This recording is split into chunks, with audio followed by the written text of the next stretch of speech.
Crude oil ధరలు పెరగనున్నాయనే ప్రచారం ఊపందుకున్న నేపథ్యంలో తెనాలిలో డీజిల్ కోసం జనం ఇబ్బందులు పడుతున్నారు. డీజిల్ బంకుల్లో ఆయిల్ నిండుకోవడంతో వాహనదారులకు అందటం లేదు. కొన్ని బంకుల్లో డీజిల్ లేకపోవడంతో భారీ వాహనాలు రాకుండా అడ్డుగా బారికేడ్లు, తాళ్లు ఏర్పాటు చేశారు. తెనాలి నియోజకవర్గ పరిధిలో సుమారు 18 పెట్రోల్ బంకులు ఉన్నాయి. వీటిలో డీజిల్, పెట్రోల్ ని విక్రయిస్తూ ఉంటారు. శనివారం డీజిల్ కొరత ఏర్పడిందనే ప్రచారం పెద్ద ఎత్తున జరగడంతో రాత్రి నుండే బంకుల వద్ద వాహనదారులు ఆయిల్ కొట్టించుకునేందుకు పోటీపడ్డారు. అవసరానికి మించి కొట్టించుకోవడంతో తెనాలి పట్టణంలోని ఒక బంకు మినహా అన్ని బంకుల్లో డీజిల్ పూర్తిగా అయిపోయింది. చెంచుపేటలోని జియో పెట్రోల్ బంకులో మాత్రమే డీజిల్ ఉందనే విషయం తెలియడంతో వాహనదారులు అక్కడికి వెళ్లి క్యూలో ఉండి ఆయిల్ కొట్టించుకున్నారు. కొద్ది గంటలకు దానిలో కూడా డీజిల్ అయిపోవడంతో వాహనదారులు పట్టణంలోని అన్ని బంకులకు తిరుగుతూ నిరాశగా వెనుక తిరిగారు. పెట్రోల్, డీజిల్ కొరత రాష్ట్రంలో వెంటాడుతున్న ప్రచారం మరింత ఊపందుకోవడంతో బంకు నిర్వాహకుల ద్విచక్ర వాహనానికి 100, ఆటోకు 200, కార్లకు 1000 రూపాయలు, లారీలకు 1500 నుండి 2000 వరకు పరిణితిని మించి అంతమేరకే ఆయిల్ను పంపిణీ చేస్తున్నారు. చేసేది లేక వాహనదారులు కూడా ప్రతి బంకుకు వెళ్లి వారికి కావలసిన మేరకు ఆయిల్ కొట్టించుకుంటున్నారు. ఆయిల్ కొరత ఏర్పడంతో వాహనాలు పెట్రోల్ బంకుల వద్ద బారులు తీరాయి. గంటల కొద్ది క్యూలో ఉండాల్సి వస్తుంది. ఒక్కో బండికి ఆయిల్ కొట్టించుకోవడానికి సుమారు గంటకు పైగా వేచి ఉండాల్సిన పరిస్థితి నెలకొంది. ఇదిలా ఉంటే కొందరు దళారులు ఆయిల్ను క్యాన్లో నింపుకొని అధిక ధరలకు విక్రయిస్తున్నారని ఆరోపణలు ఉన్నాయి. లీటర్కు అదనంగా 10 నుండి 20 వరకు పెంచి విక్రయిస్తున్నట్టు తెలిసింది.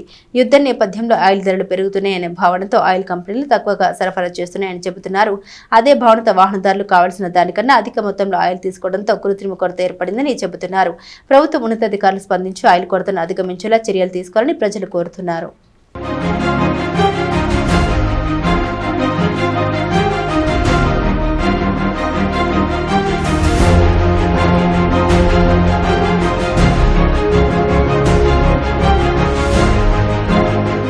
శ్రీరాములు ఆటో డ్రైవర్నండి. కొద్దిగా మరి ఈ రకంగా అయితే ఇబ్బంది అవుతుందండి. కొద్దిగా ప్రభుత్వం కొద్దిగా పూనుకుని కొద్దిగా ఏదన్నా మాకు సహారం చేసి ఏదన్నా ఇది చేయాలని కోరుకుంటున్నాం. బాడిగలు కాడ అంతంత మాత్రంగా ఉంది సార్. ఫ్రీ బస్సులు పెట్టారు కదా, అందువల్ల మాకు బాగా ఇబ్బందికరంగా ఉంది. ఈ కొరత వల్ల మరి ఇంకా ఇబ్బంది అయిపోద్ది. కొద్దిగా జీవనార్థం కూడా బాగా తగ్గిద్ది.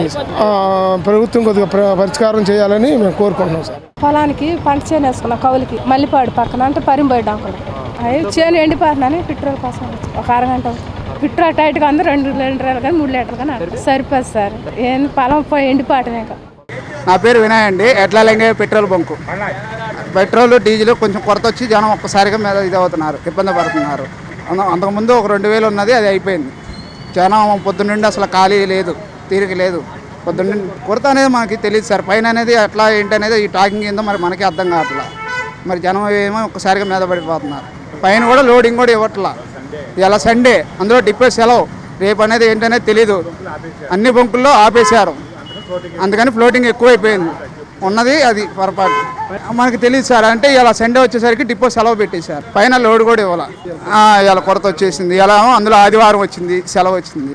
అదే రేపు మధ్యాహ్నానికి అది వస్తేనే అది రేపు మధ్యాహ్నం ఒకవేళ డిపో వాళ్ళు వెళ్ళి వాళ్ళు ఒకవేళ లారీ ఇస్తేనే తప్పితే ఇంక వేరేదైతే ఏమీ లేదు.